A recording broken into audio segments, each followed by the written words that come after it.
Buenas tardes a todos y todas quienes nos acompañan en esta transmisión. A nombre de la Secretaría de Cultura, a través del Centro Nacional para la Preservación del Patrimonio Cultural Ferrocarrilero, les damos la más cordial bienvenida. El día de hoy iniciamos el ciclo de conferencias Las Investigadoras del Ferrocarril del 2025. Esperamos que el programa que hemos preparado para ustedes sea de su interés, pero sobre todo que abone al conocimiento de los ferrocarriles y su patrimonio. Como bien saben, este ciclo tiene como objetivo contribuir a la visibilización del trabajo que realizan las investigadoras que desde distintos enfoques y disciplinas estudian a los ferrocarriles mexicanos. Es importante mencionar que el ciclo de conferencias forma parte del proyecto Las mujeres en entornos ferroviarios, miradas multidisciplinarias, que impulsa el Centro Nacional a través de la Red Interdisciplinaria de Mujeres del Ferrocarril, constituido por estudiosas del tema pertenecientes a distintas instituciones académicas del país y del extranjero. Como bien saben, este proyecto tiene como propósito reconocer, visibilizar y documentar el papel histórico y contemporáneo de las mujeres en la industria ferroviaria, así como su participación como gestoras, promotoras, conservadoras, difusoras del patrimonio ferroviario del país. En esta sesión nos acompaña Ana Paulina Matamoros Vences, doctora en urbanismo, quien nos compartirá su mirada sobre el estudio de los ferrocarriles. Seas bienvenida. Ahora voy a ceder la palabra para que nos apoye con la moderación de la sesión a Leonor Reyes, coorganizadora del ciclo e integrante de la Red Interdisciplinaria de Mujeres del Ferrocarril y de la Red Iberoamericana de Historiadoras. Bienvenidas, buenas tardes. Hola, buenas tardes, Isabel, Ana Paulina y bueno, quienes nos acompañan en la transmisión. Pues bienvenidos nuevamente a pues un inicio, ¿no?, más de este ciclo para el año 2025. Me da mucho gusto pues que pues la continuidad que hemos tenido, gracias por supuesto a las gestiones del museo, del CEDIF y al apoyo académico que hemos tenido por parte de la Universidad de Sonora a través de su departamento de Antropología e Historia, y bueno, a la Red Iberoamericana de Historiadoras, que pues a la que pertenezco, claro, y que pues nos facilita los espacios para la transmisión. Quiero dar también pues nuevamente la bienvenida a Paulina, y bueno, me da mucho gusto que nos acompañe para hablar de este tema que hace pues ya unos años ha venido trabajando y que ahora pues lo ha retomado recientemente. Y bueno, no solamente por lo interesante de su investigación, sino también pues es una buena amiga y colega con la cual formamos parte también de la red de investigadoras en historia urbana. Entonces, bueno, pues bienvenida, Pau. Pues gracias nuevamente por un año más de gestiones, Isabel, Román, pues a todos los colegas y amigos del CEDIF. Y bueno, voy a dar brevemente una semblanza para hacer la presentación de nuestra invitada. Ana Paulina Matamoros Vences es doctora en urbanismo por la UNAM, es miembro cofundador de la Red de Investigadores en Historia Urbana, e imparte clases dentro de la licenciatura de Arquitectura en la Universidad Iberoamericana y en la Universidad Autónoma Metropolitana, Unidad Azcapotzalco. Sus líneas de trabajo son la historia urbana, la historia de la arquitectura, la historia de la industria de la construcción y la historia social tal como se refleja en sus artículos Claverías, 5 décadas para una consolidación urbana, publicado en 2020, El sueño de ser propietario, la publicidad de la vivienda para las clases medias en el Distrito Federal en 2022, y La industria de la construcción y la iniciativa privada y los prototipos de vivienda del Estado mexicano entre 1950 y 1970, publicado en 2023. Y bueno, sin ya más por esto, el día de hoy Paulina nos presenta la ponencia El tranvía en Azcapotzalco y la colonia Clavería, 1910-1920. Le recordamos que tiene 40 minutos para la presentación y después tendremos un espacio para las preguntas del público, pues, que seguramente tendrán pues, por el tema tan interesante que nos presenta. Entonces, bueno, bienvenida Paulina y...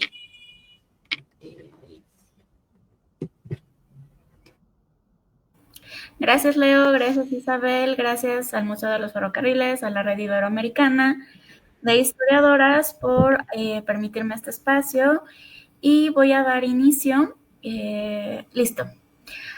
Este trabajo se ha venido desarrollando, yo creo que ya unos 5 o 6 años. Ha sido todo en torno a la colonia Clavería, pero el propósito del tranvía le dio un giro para volver a ver ese desarrollo urbano en el contexto de Azcapotzalco, uniéndose a la expansión urbana. En general, también se desprende de un capítulo sobre historia de la movilidad, pero lo que vamos a ver en el desarrollo del tranvía es entender estos conflictos asociados a este proceso, ¿no? No llega y de repente todo está bien, sino es un crecimiento poco a poco que va pasando. Y es un papel de cambio que vamos a ir viendo cómo la urbanización, el cambio de usos de suelo, van a dar otra cara a la morfología de Azcapotzalco. Un poquito para ir entrando en contexto y para los que sean ajenos a Ciudad de México, bueno, ¿dónde se encuentra Azcapotzalco? Es una imagen de referencia. Azcapotzalco hoy forma parte de una de las alcaldías, es al norte de la Ciudad de México. A lo largo del siglo XIX, bueno, se le dio el carácter y se le conoce más por ese espacio del legado industrial. Los grandes centros industriales se alojaron ahí. Sin embargo, para irnos más hacia atrás, les muestro la imagen de al lado, que es el pueblo de Azcapotzalco. Es un mapa de el siglo XVII, y en este pueblo lo que estamos viendo era la lotificación de las primeras manzanas y la división de caminos y de las tierras asociadas a los pueblos que se les dio reconocimiento. ¿Qué pasa después? Bueno, Azcapotzalco, conforme al desarrollo de la Ciudad de México y su parte virreinal, no cambia mucho, la morfología sigue siendo la misma, la división entre la parte urbana, que era solamente el centro de Azcapotzalco, y todo lo demás era una vida todavía de producción agrícola, había haciendas y rancherías. Como podemos ver en este siguiente mapa, bueno, estaba en la lejanía ya de la Ciudad de México. En aquel momento las crónicas de viajeros nos marcan que caminando era un lapso de 3 horas, mientras que a caballo era 1 hora 40 lo que podían cabalgar. Ahorita vamos a ver por qué. Y a grandes rasgos, bueno, su localización también le permitió mucha vinculación con las zonas las zonas de haciendas que se encontraban hacia Tlanepantla y hacia Naucalpan. Esto, en el desarrollo del siglo XIX, pues vemos que se le da la calidad de villa, ya pasa de pueblo a villa. A finales del XIX adquiere el papel de municipalidad. Esta municipalidad abarcaba lo que era el pueblo de Azcapotzalco y su relación con Tacuba. Para la creación del Distrito Federal continúa la misma municipalidad. Sin embargo, para 1928 pues ya queda en un carácter de delegación. Recientemente se cambió a alcaldía. Un poquito para entrar a detalle y no quedarnos solamente con los datos y con las fechas, pues vamos a posicionarnos en el territorio. Un poquito este mapa nos permite tener estas referencias. Primero, bueno, la parte de la ciudad central, que está en la parte inferior de la imagen, la división que teníamos de los ríos como el río Consulado o el río San Joaquín, que aún en el siglo XIX pues corría agua. Y lo que está en línea punteada pues eran estas calzadas que salían del centro de la ciudad y se conectaban al norte. Las más reconocibles, bueno, la calzada Guadalupe, donde el paisaje para ir al Tepeyac pues todavía estaba con este carácter rural, visitas de campo, como se solía presentar en la crónica. En el centro, bueno, pues la ciudad llegaba poquito más allá de la Alameda. La segunda imagen que estamos viendo en la lámina, bueno, corresponde a uno de los paseos en globo y se ve el acto frondoso de la Alameda y al fondo se continúa este perfil boscoso. Y como última referencia en cuanto a imágenes, bueno, la garita de San Lázaro, que era donde terminaba al oriente de la ciudad. En ese sentido, Azcapotzalco lo vamos a ver hasta la parte superior izquierda, donde apenas se podía llegar por dos caminos, ya sea la calzada de Nonoalco, que salía al norte de la Ciudad de México, del pueblo de Santiago Tlatelolco, y llegar cruzando lo que era la Hacienda de Camarones, una ranchería que se dedicaba a la producción de flores. Y el otro camino era salir por la antigua calzada de Tacuba al pueblo homónimo, al pueblo de Tacuba, y después llegar a la calzada de Azcapotzalco. Ese era el camino que se tardaba 1:40 en caballo y casi 3 horas a pie por la cantidad de distancia. Eran caminos que conducían a diferentes localidades. En el siglo XIX esta parte se vuelve potencialmente atractiva, uno, por los ríos que existían y la segunda, por la urbanización que se empieza a hacer de las haciendas. Para esos momentos, igual en el siglo XIX, pues estaba en cuanto a infraestructura ferroviaria, empezaba el tranvía de Tacubaya. Otro hito que le marca o que empieza a hacer modificaciones a la ciudad, pues es el recorrido que hacía del ferrocarril ya de Buenavista hacia Puebla. Y la inauguración ya de la ruta hacia el puerto de Veracruz, lo cual ya le daba otro carácter de movilidad a la ciudad, ¿no? Movilidad de mercancías, movilidad de personas, y esto poco a poco iba modificando el paisaje. En ese sentido, el tranvía, o lo que nosotros vamos a ver del tranvía de Azcapotzalco, ya es una historia hacia finales de este siglo XIX. En principio, pues empieza toda la serie de concesiones que se van realizando para empezar la expansión del tranvía. La primera idea es llegar al pueblo de Popotla, que estaría en la intersección de los ríos que vimos. Posteriormente, de Popotla a Tacuba, y de Tacuba doblaría hacia el norte para llegar a Azcapotzalco.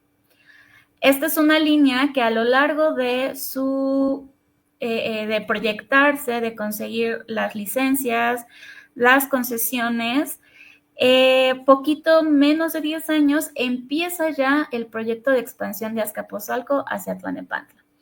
Esto porque había mucho interés de vincular las haciendas, como Hacienda del Rosario, Hacienda de San Javier, el pueblo de Tlalnepantla y todas sus rancherías alrededor, por la alta producción de lecherías, producción agrícola, que venían a surtir a Ciudad de México.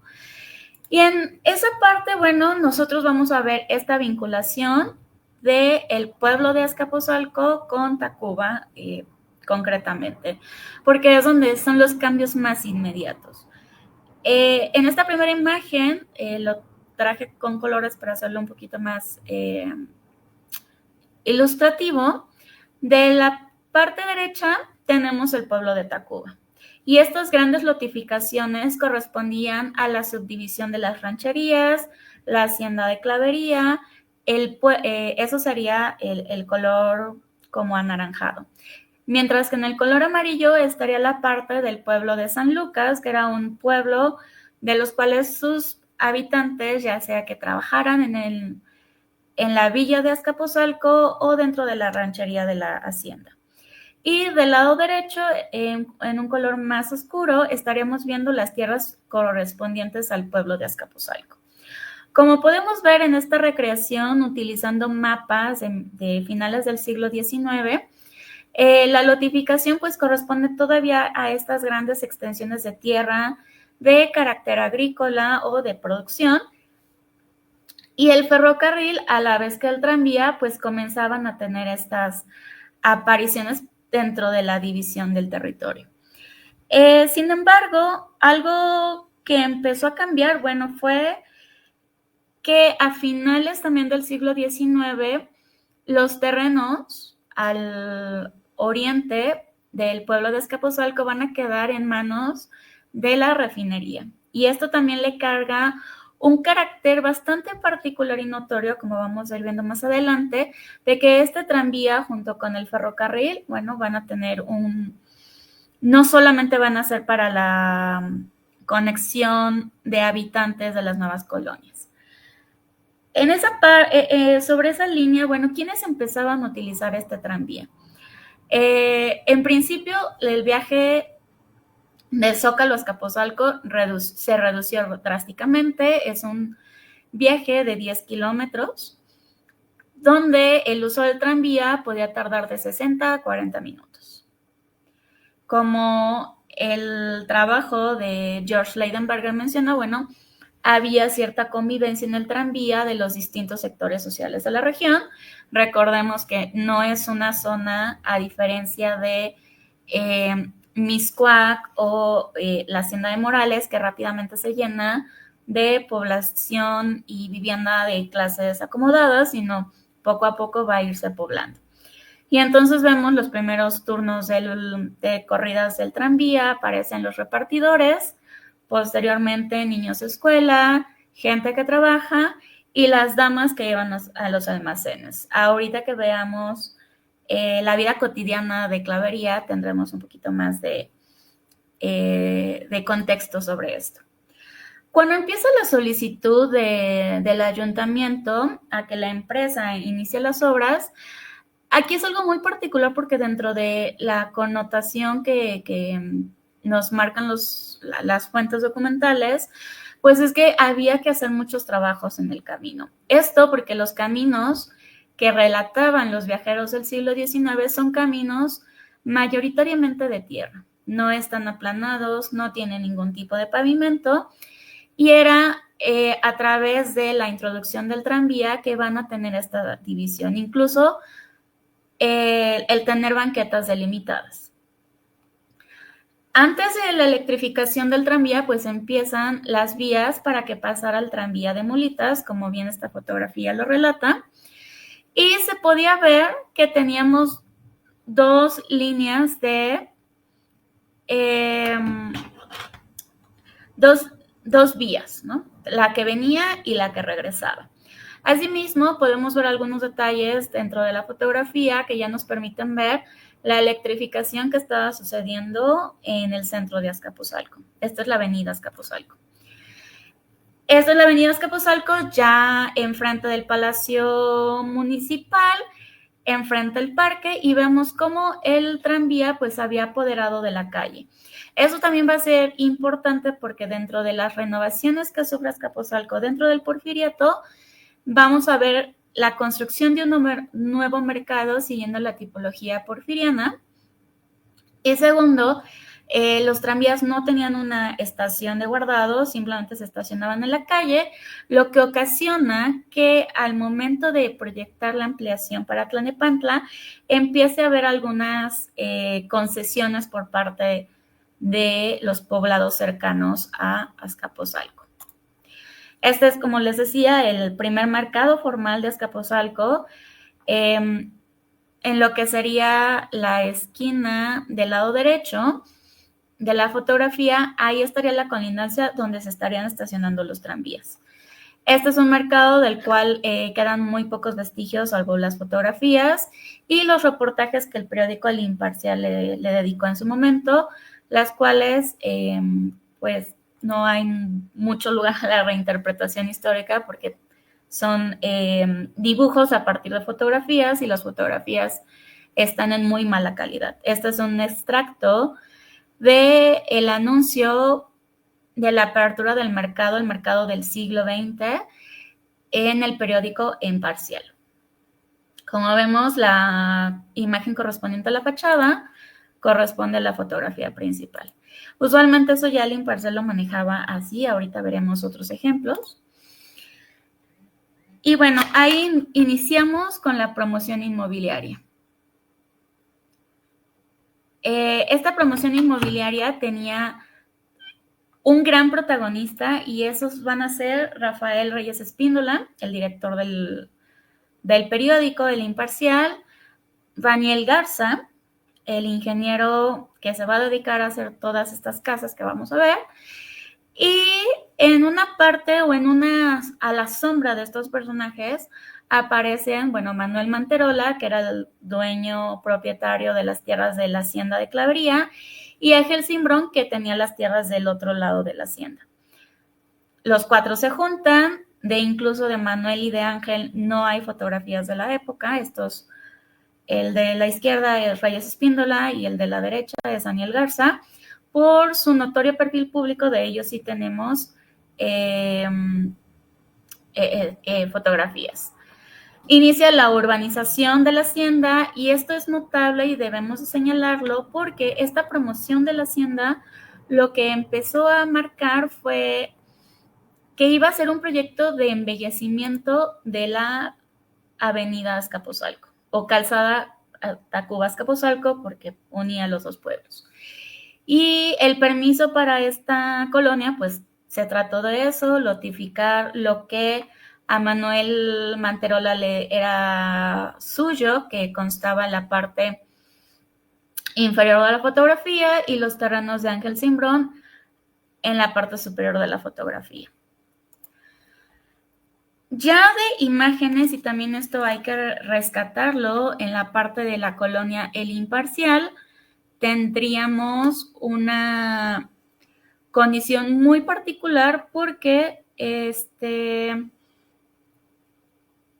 esta es la única imagen que tenemos, así fotografía, de lo que fue la imagen urbana de la colonia El Imparcial.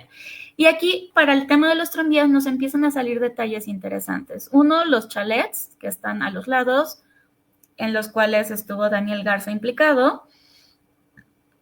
La fotografía rescata, bueno, las torres por donde venía alumbrado eléctrico y las vías en la calle. Aquí en la parte ya de Avenida Azcapotzalco incluso cambia porque empezó a haber ya la delimitación de las banquetas constituidas con la protección hacia los ahuehuetes que icónicamente habían marcado el paisaje de Azcapotzalco y se rescatan para el caso de la colonia. ¿Por qué la promoción inmobiliaria se vuelve importante? Porque dentro de la prensa, sobre todo El Imparcial siendo uno de los principales financiadores de esta colonia, pues aparecen los chalets en las propias páginas del periódico. Y de lo que se anunciaba de vivir en Clavería, pues era que era una de las primeras colonias conectadas con el centro de la ciudad, a raíz de que el tranvía les permitía esta conexión, ¿no? Promocionando que se iban a hacer 40 minutos, que se iba a hacer máximo 1 hora, y esto facilitaba la atracción de quienes iban a vivir aquí. De ahí que en particular estos son recortes de anuncios de la colonia, de la venta de lotes de la colonia El Imparcial, pues aparecían con estas referencias de la colonia mejor situada. En la imagen donde vemos el mapa de distribución de las manzanas, pues aparece Azcapotzalco con todos los chalets que Daniel Garza había construido para Azcapotzalco. Desafortunadamente queda muy poco ya de eso sobre la avenida. Y esta era parte de la imagen que se promocionaba dentro de la propia Clavería, ¿no? Vemos que así como hoy en día nos evitamos los pasos peatonales para cruzar la calle, esta imagen de 1920 pues nos marca que ya era cotidiano, bueno, cruzarse poquito después de que pasara el tranvía. Estos son de los chalets que hoy en día ya no quedan en la colonia Clavería, ya fueron totalmente destruidos sobre la avenida. Aquí, bueno, el tranvía por sí solo no podía darse abasto, sobre todo porque este es el carácter que va a ir tomando la delegación Azcapotzalco a partir de la apertura de la refinería El Águila, que vamos a necesitar espacios de servicio. Y es ahí donde el conflicto para entender el apogeo del tranvía en Azcapotzalco, pues va a cambiar drásticamente. En principio, porque no todo el flujo podía estar corriendo sobre la avenida Azcapotzalco. Había que en este proyecto de expansión hacia Tlalnepantla ya venía ocurriendo una reflexión sobre cómo íbamos a navegar el tráfico. Y esto llega con la apertura de una nueva calle, hoy en día se llama Avenida Centenario, y además agregar un paraje para poder darle mantenimiento a los tranvías, porque ya la extensión de Tlalnepantla hacía un recorrido de 2 horas, entonces se necesitaba un espacio para rehabilitar el tranvía, así como la redistribución que se hacía en el centro de Azcapotzalco.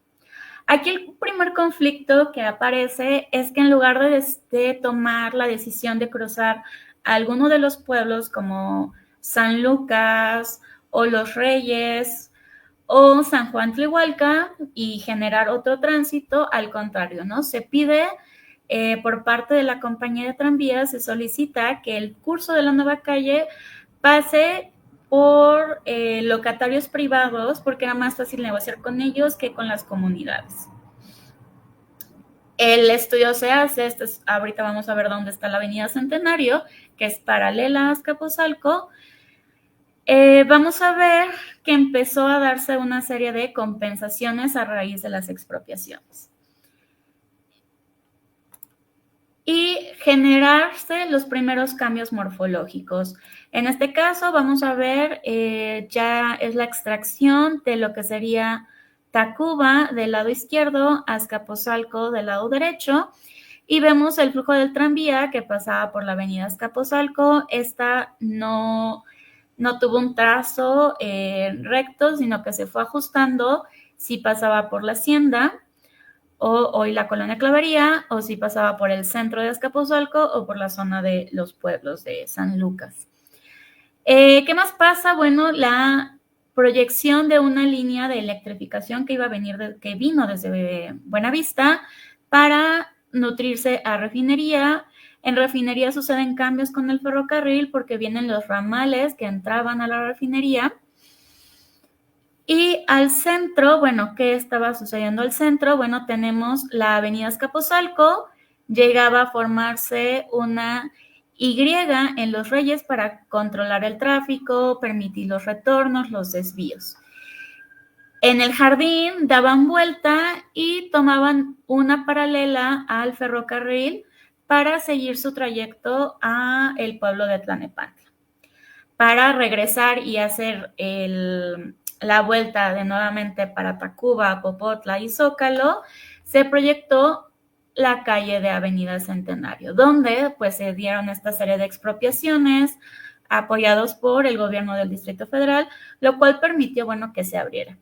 También los cambios morfológicos que suceden, a diferencia del primer mapa, que ya los grandes lotes, tanto de las haciendas, de los ranchos, de los propios pueblos, ya empezaron a verse con mayor forma. En el caso particular de la colonia Ángel Cimbrón, a raíz de que el negocio de la colonia Clavería tiene un par de problemas de sus asociados, se muere Manuel Manterola, el negocio se le hereda al hijo, pero el hijo tenía apenas 10 años, se retomó hasta 10 años después del proyecto, pero en el momento sucede, se muere Manuel, Ángel Cimbrón decide salirse y su parte de la colonia, él mismo la rehace en su colonia que se llama Ángel Cimbrón, que en su momento se pensó como una colonia para los electricistas. Después viene la colonia Clavería, su expansión no sucede hasta los años 20 y la notificación del pueblo ya sucede para agentes privados. Y el segundo cambio morfológico ya viene con la expansión y la realización de las obras para conectarse con Tlalnepantla. Pese a que el proyecto estaba negociado y la solicitud y las concesiones habían ocurrido antes de 1910, Lo que cambia drásticamente es que ya hay esta conexión. Sin embargo, en este espacio en blanco que vemos, de lo que vimos del pueblo de Azcapotzalco, hacia Río de los Remedios o la propia Tlalnepantla, la morfología de carácter todavía rural, agrícola que se dio en esta zona, no va a ser afectada hasta finales de los 50 hasta los 70 con el apogeo de la urbanización popular. Incluso la hacienda del Rosario, ya entrados los años 70, con la unidad habitacional es que va a urbanizarse esa zona. De acá, a grandes rasgos, bueno, el camino que salía del centro de Azcapotzalco hacia Tacuba va a tener estas bifurcaciones porque era para gran importancia de las haciendas conectarse con el tranvía. Y esta conexión, bueno, sucedió de esta forma. A lo largo de ir haciendo la documentación de este proceso, fue entender lo que Emily Edwards en este mapa de la compañía eléctrica, el mapa de la Ciudad de México, que es muy caricaturesco, muy iconográfico. Lo que sí podemos darnos cuenta con esta investigación de archivo es entender todo lo que Emily retrata en este lado. Uno, bueno, la línea de electrificación que se había planeado desde el Porfiriato, que saldría de Buenavista, llegaría por acá. Hoy en día siguen vigentes esas torres. La ubicación de la colonia Clavería, la colonia San Álvaro, la expansión de las vías, sobre todo las que venían de la zona industrial de Atlampa, que ya venía planeándose desde el Porfiriato, hacia la refinería. Vemos la Y que les marcaba en la parte superior donde dice Los Reyes. Vemos la Y que se marca donde los tranvías podían hacer las maniobras de regreso, mantenimiento, etc. La desviación que estaba al norte del jardín de Azcapotzalco, la desviación que pasaba por Puente de Vigas, así ha sido, es un puente de vigas que existió en el virreinato y se le quedó el nombre, sigue siendo un nombre actual a esta zona, y la desviación para Tlalnepantla. En el mismo jardín, regresándonos a donde dice Azcapotzalco, de este jardín estaría la calle Centenario, por donde el tranvía saldría de Azcapotzalco y se reintegraría a la calzada México-Tacuba para regresarse al centro histórico. Y ahí este ramal, bueno, también se conecta con la refinería. Vienen este cuadrito o múltiples cuadritos en amarillo, donde se proyectaron los almacenes en Extengo para poderle dar rehabilitación a los tranvías. Como vemos, pues ya este mapa ya logra tener sentido de lo que en ese momento se estaba viendo. Eso no quita, bueno, que dramáticamente se dibujan las vaquitas con este ánimo de caracterizar la zona aún rural de Azcapotzalco, que después se convertirá en la zona industrial. Un poquito para darles los puntos de los que estaba hablando, el trazo de la Y, el desvío, la zona de servicios y el apoyo para la zona de refinería. Y es ahí donde regresamos a Clavería, ¿no? ¿Por qué se necesitaría una estación si ya desde un inicio se marcaba que iba a haber, bueno, que era parte de la promoción del negocio inmobiliario vinculado al tranvía? Pues se imaginarían que ya había una estación, ¿no?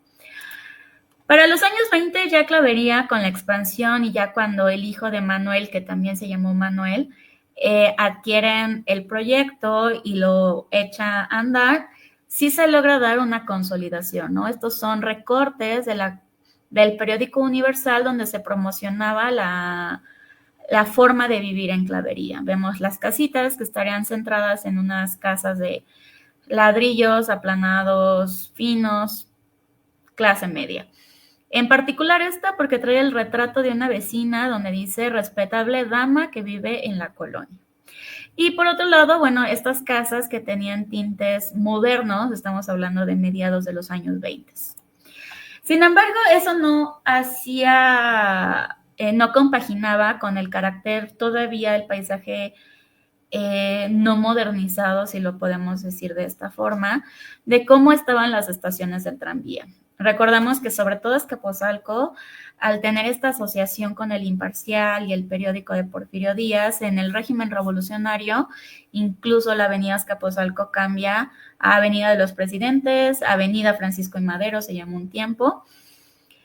Y del rescate que tiene el archivo Casasola, pues es la estación Azcapotzalco, que aquí se los aumenté, que simplemente la señalización de que ahí paraba el tranvía era un tablón que decía Azcapotzalco parada. Como ya es una colonia consolidada, o al menos en ese momento había una asociación de vecinos, se reúnen para solicitar una estación digna de la colonia, porque así lo ponen en la carta que le mandan a la compañía. Y es bien interesante esta historia porque los vecinos son los que dicen, nosotros vamos a pagar la mano de obra, vamos a pagar los materiales, vamos a pagar todo, solo denos permiso. Y en esta negociación, bueno, venía mucho también el respaldo que tenía la inmobiliaria, porque Manuel también vivía ahí, su familia también vivía ahí, entonces eso era algo que permitió pues la venta casi de tu vecino a tu vecino.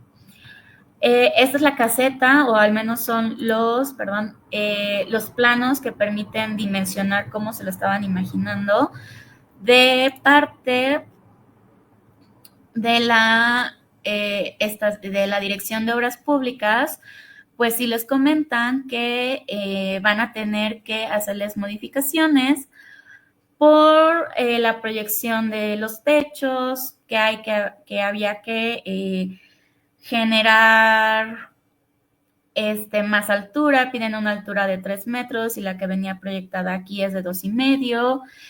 La proyección de casetas tenían que solicitar también la limpieza de las alcantarillas, pedían peatonalizar tramos ya de Avenida Azcapotzalco, cosa que no se dio en su momento, y que esta parada también se buscaba promocionar para los trabajadores de la refinería.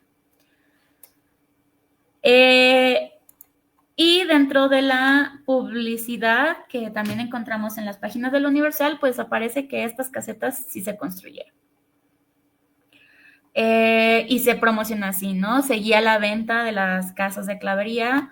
Las ventas, pese a lo que vimos en las fotos, Clavería no se vende en su totalidad hasta mediados de la década de los 50, pero es interesante ver cómo esta idea que la generación del padre de Manuel Manterola padre promocionaba, pues dice, no, ahora sí ya tenemos una parada del tranvía que reflejaba los valores estéticos de los vecinos que les importara, ¿no?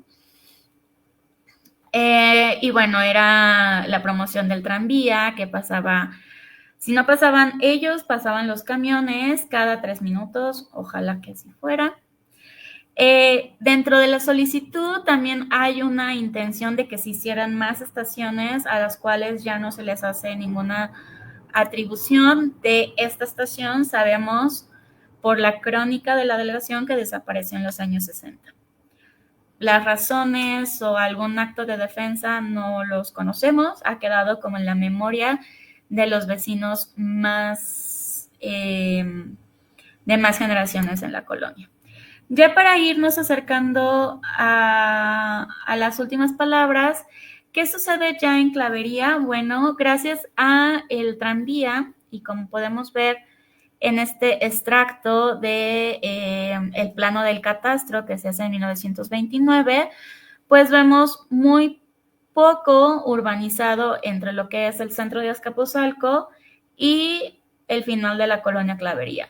Muy distinto al crecimiento que se va a tener hacia el Tepeyac, hacia el sur de la ciudad, Colonia Narvarte, Colonia del Valle, Chapultepec o las lomas de Chapultepec. Esto hace que, bueno, ciertos modos de vida se conserven aún en la colonia Clavería, mientras que el tranvía eventualmente fue entrando en desuso.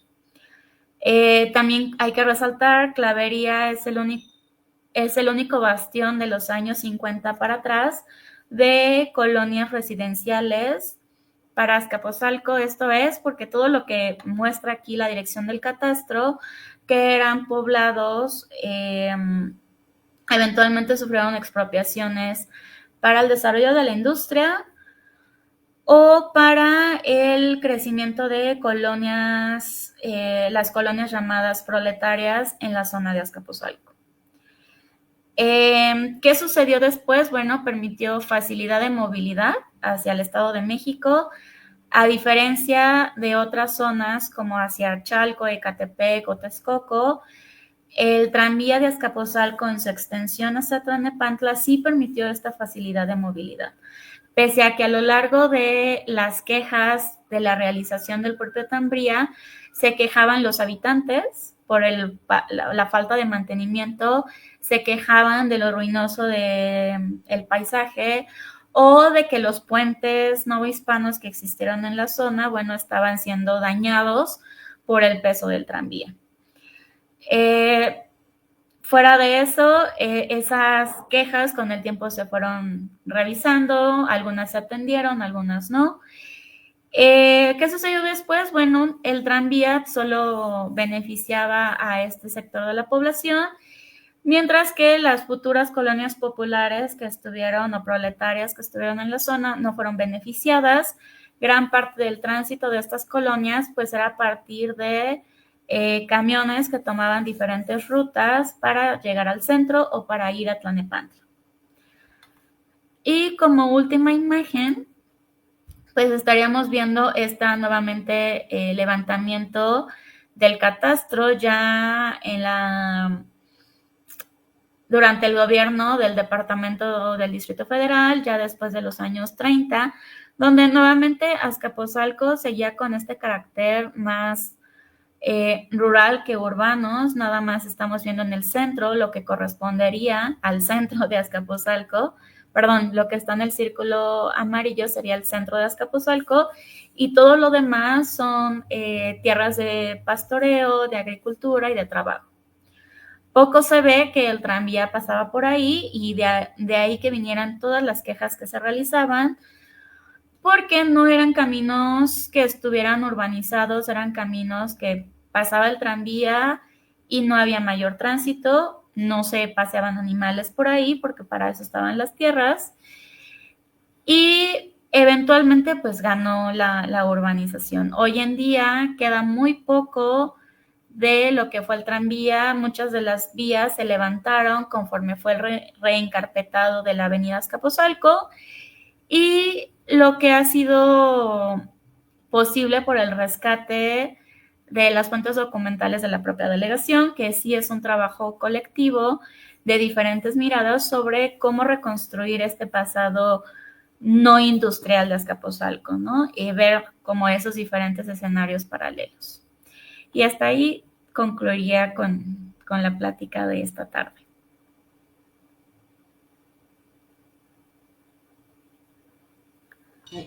Muchas gracias, Paulina, por la charla. Y bueno, ya pues les recordamos a quienes están viendo que daremos paso a la ronda de preguntas. Ya tenemos un par aquí, entonces las voy a pasar estas y bueno, ya después te doy la palabra, Isabel, si es que pues también tienes algún comentario, y ya pensamos para que nos vaya respondiendo Paulina. Bueno, Isabel me pregunta sobre el costo del tranvía y si podrías dar un ejemplo respecto a los ingresos o gastos de la canasta básica que implicaba dentro del gasto familiar pagar el tranvía. Voy.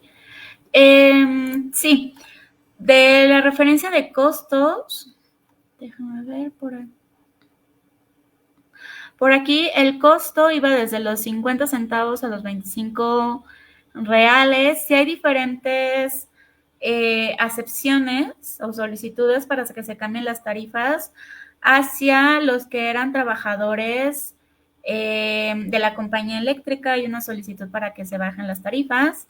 Hay solicitudes también para quienes transportaban mercancía, pero no se cumplen. Estaría importante y sería importantísimo, Isabel, que lo agregara para la continuidad del capítulo. Gracias. Por acá tenemos otro comentario.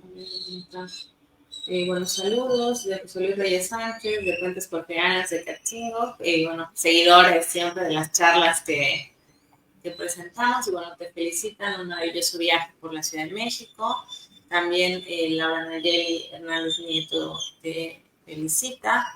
Y bueno, mandan saludos también Marta Cabuches de Campeche, Cuentos Rosario Ramírez desde Puebla, también desde Hidalgo.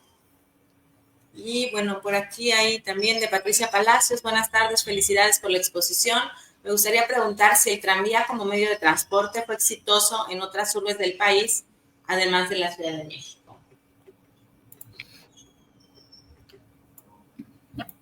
Yo creo que sí fue exitoso. Creo que el hecho de que haya sido un transporte que ha tenido su continuidad, o al menos en Ciudad de México lo tenemos en vía de... el trolebús sigue siendo un sistema eléctrico.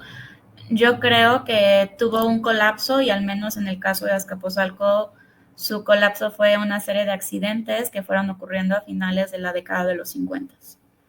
Que había choques a raíz de la imagen que vimos del chalet y el tranvía, de que está la persona, el de traje y el que trae sombrero, los dos están cruzando a mitad de la calle. Entonces los accidentes pasaban, y eso sería importantísimo, y quizá una segunda parte de la investigación, darle continuidad de cómo la prensa de los accidentes pues fue un factor para darle una mala fama a los tranvías.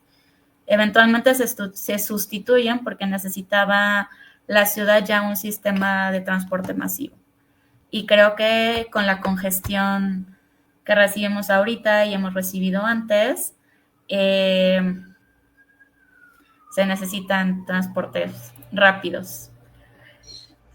Y el tranvía, pues... El tecnológico, ¿no? El tranvía al final tiene un costo de operación más alto porque pues, hay que dar mantenimiento a la vía, ¿no? Necesita esta infraestructura para poder circular, a diferencia quizás del camión, que necesita estos caminos, pero que no solamente sirven a ese tipo de transporte, ¿no? Sino que sirven también al transporte privado. Entonces, pues ahí como tal vez la competitividad pues se va disminuyendo. Tienes por acá otras dos preguntas. Dice Marta Kawich, felicidades, muy documentado el trabajo. Y pregunta si hay memoria oral de este medio de transporte. Y bueno, también Michael Torrington, muy interesante. Y nos comenta que está siguiendo la plática consultando un plano de la Ciudad de México de 1911. Que sepas, sí lo hay, sobre todo ahora que ha habido una creciente aprehensión por preservar la memoria. Creo que sería conveniente preservarlos ya de manera general, con todas las historias, toda la prensa, eventualmente quizás se pueda hacer. En el caso de Azcapotzalco, sí, con algunos vecinos que han compartido lo que les tocó ver a ellos de tranvía de niños. Particularmente hubo un cronista, Urdapilleta, que ya falleció, que él conservaba esta conexión con los vecinos y resguardó muchísimas colecciones sobre la memoria oral de Azcapotzalco. Creo que eso también sería importante, ver qué tanto se ha logrado conservar de las distintas zonas donde el tranvía llegó. Al menos en el caso de Santa María la Ribera, muy poquito quedó de memoria oral, y fue una de las zonas mejores beneficiadas para el tranvía. Hay tranvía, partes de las vías del tranvía que aún quedan en las calles, pero se ha perdido, al igual que en La Guerrero, donde también pasaba el tranvía.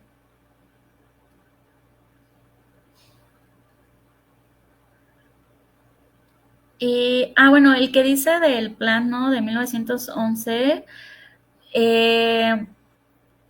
es que, híjole, el tranvía, conforme fue cambiando la morfología, la expansión de colonias, el que creo que nos brinda más detalles y más pistas en forma de estos símbolos y elementos caricaturescos es el de Emily Edwards, por toda la gráfica que le pone, ¿no?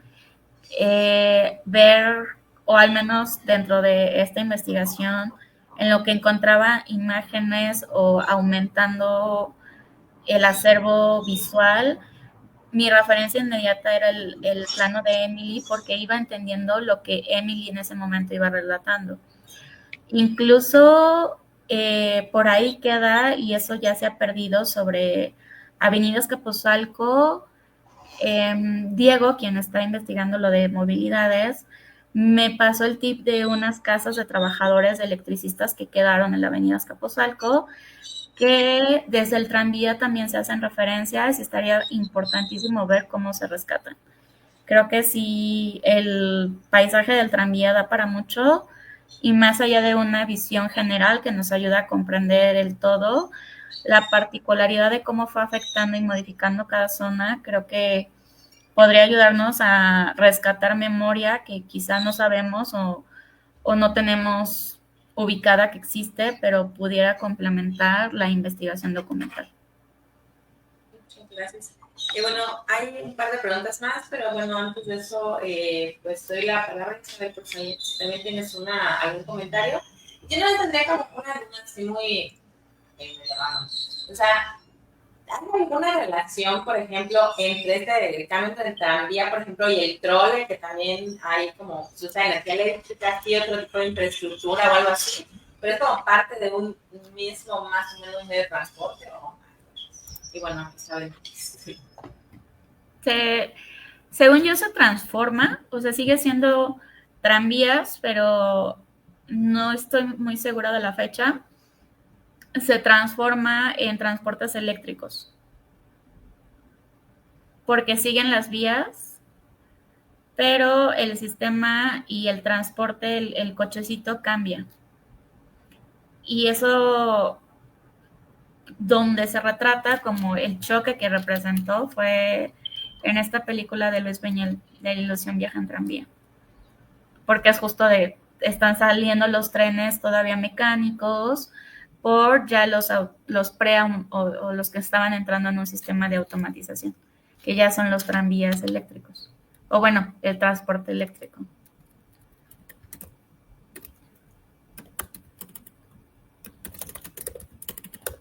Bueno, pues mira, a mí me parece bastante interesante todo lo que nos has planteado, y recogería algunas cosas de las que tú tienes planteadas. En principio me llama mucho la atención esto que presenta sobre este proyecto inmobiliario. Para el caso de Maltrata, en la década de los 20 también hicieron algo muy parecido. Iban a lotificar e iba a hacerse también una zona exclusiva. No tuvo éxito, pero también se apareció en la prensa durante la década de los 20. Toda una información está consignado en la revista Metrail. Ahí están algunas, incluso de las imágenes de las casas que se estaban promoviendo como venta para los habitantes o quienes estuvieran interesados en comprar algún inmueble. Y bueno, porque era un proyecto también de electrificar y de lotificar Maltrata. En el caso de lo que decías de lo que preguntaban con respecto a si fue exitoso en otras urbes del país el asunto de los tranvías, yo creo que sí. Estoy convencida y por las referencias que tengo en otros estados de la República o en otras ciudades de la República, como Campeche, como Veracruz, como Aguascalientes, como el caso de Oaxaca, donde están consignados, o incluso Puebla, donde prácticamente, y lo menciona incluso Fernando Aguayo, investigador, doctor del Instituto Mora, donde plantea justamente que los tranvías en muchas ocasiones son un medio de transporte que viene a apoyar el desarrollo de los ferrocarriles, porque finalmente las estaciones se establecen fuera de las ciudades y entonces necesitas un medio de transporte que te lleve al centro de la ciudad. Para el caso de Puebla está como muy bien ejemplificado, o que te ligue a las industrias, como es el caso de Puebla, con las fábricas del Valor, de la Constancia Mexicana, etcétera, etcétera. Entonces creo que sí fue fueron casos exitosos los de los tranvías y te digo, están consignados en varias partes del país. Y también creo, como bien dice Leo, que el ir dejando este medio de transporte tiene que ver con un cambio tecnológico. Por ejemplo, para el caso de los tranvías de mulitas, en muchas ocasiones, y lo tenemos no solamente para el caso de México, yo leía el otro día para el caso de Argentina, cómo a partir de la década de 1910, empiezan a sustituir a las mulitas por equipo eléctrico, ¿no? Entonces, sí hay un cambio tecnológico que te implica nueva infraestructura o infraestructura con otras características. Las propias estaciones que se empiezan a establecer tienen otras especificaciones y incluso en los propios derroteros donde van a pararse cada uno o van a hacer las paradas consignadas en los horarios que tengan los tranvías. Entonces, esos son como parte de los comentarios, más que creo que sí había accidentes en el caso de los tranvías, pero yo más bien me iría por el asunto de los cambios tecnológicos que se van dando en determinado momento. Es decir, en Argentina también empieza este proceso de cambiar a las mulitas por un servicio electrificado. Y bueno, cómo se empieza a dar hacia 1900, 1910 y cómo empieza a caer hacia 1930, que empiezan justamente ya a meter el autotransporte, ¿no? Empiezan con otros medios de comunicación o con otros medios de transporte que van a estarse estableciendo dentro de las ciudades. Pero bueno, eso es lo que yo he podido observar a partir de las fuentes documentales que tenemos aquí en el centro de documentación, ¿no? Entonces sería como parte de los comentarios. Y bueno, otro más que tiene que ver con las crónicas, que son muy ricas en información y las propias guías que se expiden para las ciudades, ¿no? Porque te van dando qué encuentras en cada sitio. Y bueno, aquí en la biblioteca tenemos algunas que pueden ser de utilidad para tu investigación, porque justo te marcan esto que dices, cómo cambia el derrotero de pronto de un tranvía y está consignado y se queda consignado en estas guías, ¿no? Y vienen los costos del transporte, que además son verdaderamente exquisitas leer todas estas fuentes. Y sería como parte de los comentarios y sería una invitación también para que nos visites y vengas a hacer consulta de estas fuentes. Sí, yo creo que sí. Me interesa compaginar sobre todo la mirada de la crítica a lo largo de la crónica, perdón, a lo largo de diferentes épocas, porque en particular, como para mí Clavería es un espacio en Ciudad de México que yo diría que es como mi favorito, y me interesa ver los cambios que tuvo la avenida Azcapotzalco, ¿no? Y quizá a través de la crónica, de ver el tranvía, qué pasaba, qué cosas sucedían, puede darme muchísima más a continuar una vez que se termine el texto del tranvía, dar otras líneas de trabajo. Pero así aquí lo estoy anotando. Crónicas y viajes. Bueno, y te haría una pregunta nada más. ¿Tú tienes el registro de cuántos trabajadores tenía ese tranvía? No. En los documentos, lo que me falta por revisar de esos documentos es un listado de los diferentes inversionistas que aparecieron. ¿Qué archivos estás visitando? ¿El de la Ciudad de México? AGN. Ah, ya. Es muy curioso, yo creo que a nivel de fuentes disponibles, es muy curioso cómo funciona esto del tranvía. Sería interesante verlo con otras infraestructuras, porque en Archivo de Ciudad de México están los permisos, están las quejas de los vecinos, pero en AGN, en el Fondo de Ferrocarriles, está, por ejemplo, esta solicitud de los vecinos de Clavería, está directamente en AGN porque lo hacen directo con la compañía. Está los contratos, los planos, las negociaciones, está todo en el AGN. En Ciudad de México no aparecen muchas referencias, salvo la documentación de que pasó el inspector y vio que el puente estaba ruinoso y le solicita a la compañía de tranvías que vaya y lo cheque. Y con relación al equipo también hay información de los equipo que está corriendo en las vías, es decir, no sé qué tipo de coches o están corriendo, no hay algunas especificaciones de los tranvías recién que llegaron, tampoco está consignado ahí. Hay revisiones, por ejemplo, del tránsito que había, de carruajes, trenes, correos, según el servicio, si era de primera, de segunda, y si era de mulitas o eléctrico cuando empezó a pasar. Pero no viene la compañía, o si había una empresa que construía esos carros aquí, por ejemplo, en algún momento lo consignaba Fernando Aguayo con respecto a lo que fueron los coches, y lo platicaba el propio Gerardo para el caso de Guanajuato, me parece, no recuerdo muy bien ahora en el seminario.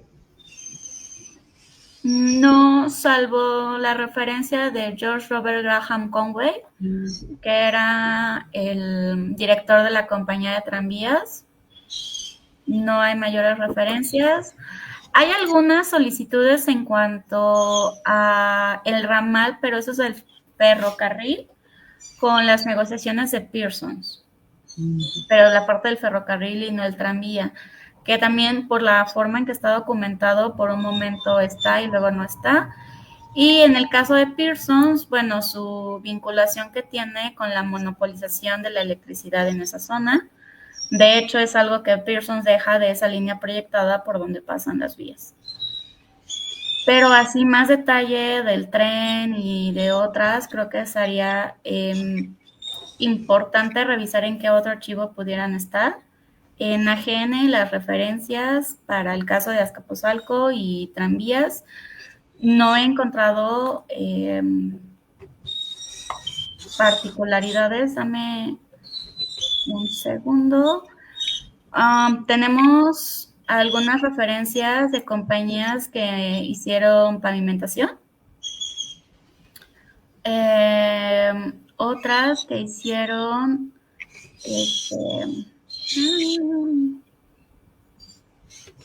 pavimentación, accionistas.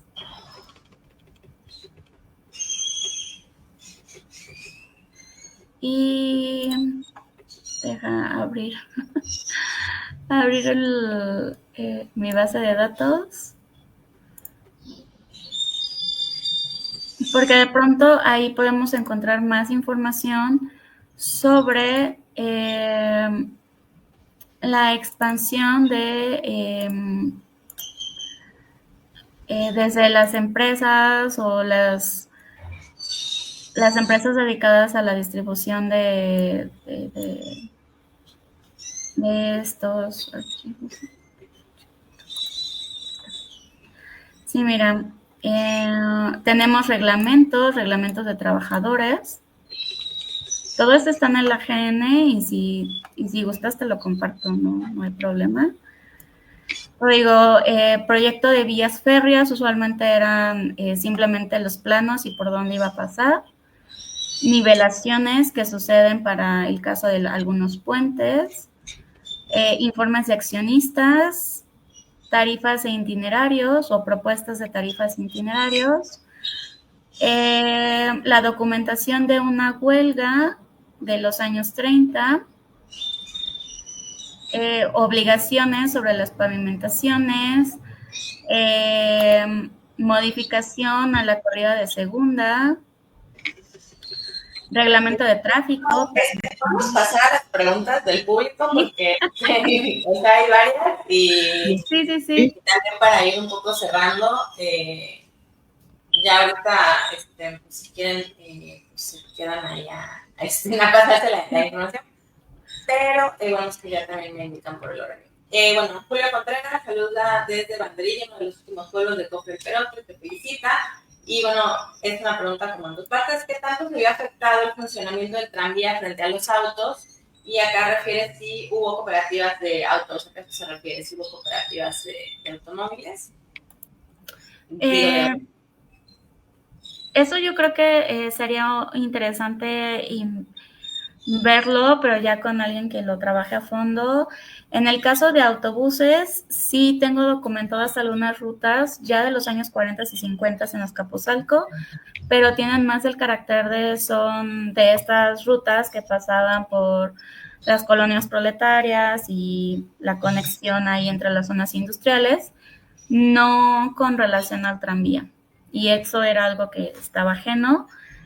Y del tránsito de autos, la mayor parte de los primeros habitantes del Imparcial son también, son personalidades.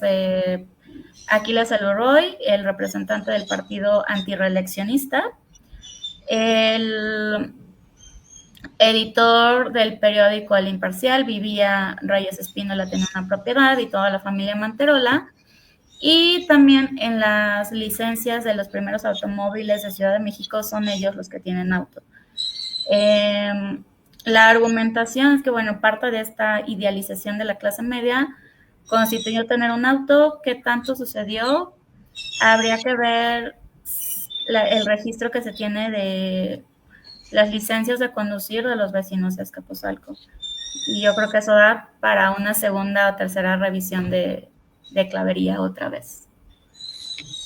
Y bueno, antes de pasar a la última pregunta, nada más, una duda. Por ejemplo, esas rutas de camiones que dicen tampoco se conectaban, digamos, por ejemplo, que llegaran a la última parada del tranvía y cerca de ahí tú pudieras tomar un camión que te llevara, digamos, como más al interior, un poco como funcionan las terminales, ¿no? De los autobuses, más pegadas al metro, ¿no? Que llegas a los extremos y ahí hay como una terminal de autobuses que te lleva, ¿no? Pues ya hacia las partes donde no llega ese transporte. O sea, algo así pasa también como en esas rutas de autobús, o están completamente desligadas y no hay una idea justo como de hacer estos transportes como pues de nodo o algo así, ¿no? O sea, como el transbordo, por decir, como ahora se conocería. En Clavería, en Azcapotzalco, refiriéndonos solo al centro, sí suceden, hoy en día siguen vigentes, se redistribuyeron hacia el nuevo mercado, el que se abrió con Uruchurtu. Ahí incluso es bien curioso porque ese autobús, la ruta completa venía desde la Merced. Todavía me tocó esa ruta, venía desde la Merced. Parte de unirse hacia Santa María la Ribera, cruzaba Atlampa, entrabas a las zonas industriales de Vallejo, luego al centro de Azcapotzalco, llegabas al mercado y de ahí dabas la vuelta y se seguía. No había un espacio donde los autobuses se guardaran ahí mismo, sino que así como te dejaban, así se regresaba. No sé si a eso te referías. No, o sea, un poco como al transbordo, ¿no? Como la comunicación que va más allá del último punto del tranvía, y una vez que llegas ahí, si en vez de quizás en algún momento solo competir el autobús, ¿no? Con el tranvía, como que aprovechaba que pues terminaba en algún punto del tranvía y ya para adentrarse, digamos, a otra ciudad, tendrían que haber. Porque de ahí al centro de Azcapotzalco, ya en autobuses, pues te ibas al Rancho de la Naranja, al pueblo de San Juan Tlihualca, que están en distancia, pero facilitaba la comunicación en algún tipo de autobús. Pero quizá también eso sería importante ver qué tanto desde la crónica se puede rescatar la circulación de autobuses. Hoy en día, el que tiene el punto del metro cerca de Azcapotzalco, que es Metro Camarones, tiene esa función de ser el distribuidor para los diferentes pueblos y ya irte más al fondo de Naucalpan a Tizapán desde el centro de Camarones. Y Tacuba, bueno, sí tenía también ese carácter donde al lado de la plaza se estacionaban los autobuses y podías tomar hasta Nicolás Romero, rutas que hoy en día siguen vigentes, pero que han ido cambiando sus paradas en función de las renovaciones y también que tanto buscan desaturar los autobuses o irse por las vías principales.